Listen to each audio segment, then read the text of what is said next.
If you heard your local church, or you heard anybody on street corners, anybody out ringing bells today, that was why. It's to commemorate the start of the American Revolution 250 years ago.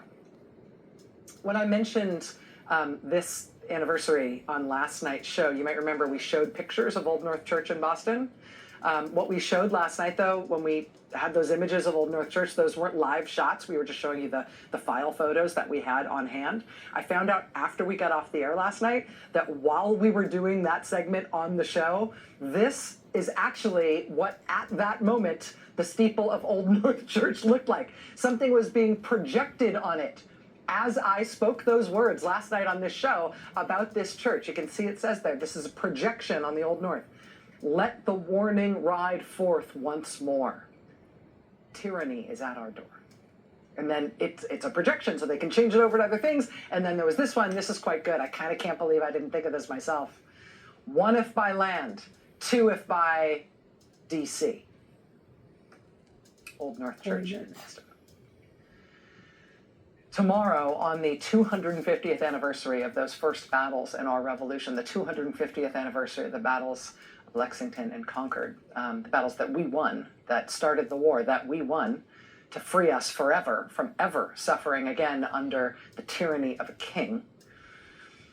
Tomorrow, on that 250th anniversary, we are expecting another Saturday with protests in every state in the country. I think at every state capital in the country, but also in general in more than 1,000 locations all across the country. Much like we saw 2 weeks ago at the hands-off protests, people saying no kings, and National Day of Protest tomorrow, April 19th. No kings, people expressing their opposition to this presidency. In the last 24 hours, we've seen Americans protesting in Eagan, Minnesota, against cuts to the VA. We saw Americans protesting within the last 24 hours in Annapolis, Maryland, protesting just outside the high walls of the U.S. Naval Academy after the Academy banned books from its library on orders from the president. WBAL covering that protest in Annapolis and also posting a list of the banned books on their website to accompany their story, which actually is very helpful. That's the list of books that were removed from Nimitz Library at the U.S. Naval Academy. Terrible. In Foley, Alabama, in Deep Red, Alabama, there was a peaceful protest and also a counter-protest outside an event where Republican Congressman Barry Moore was speaking.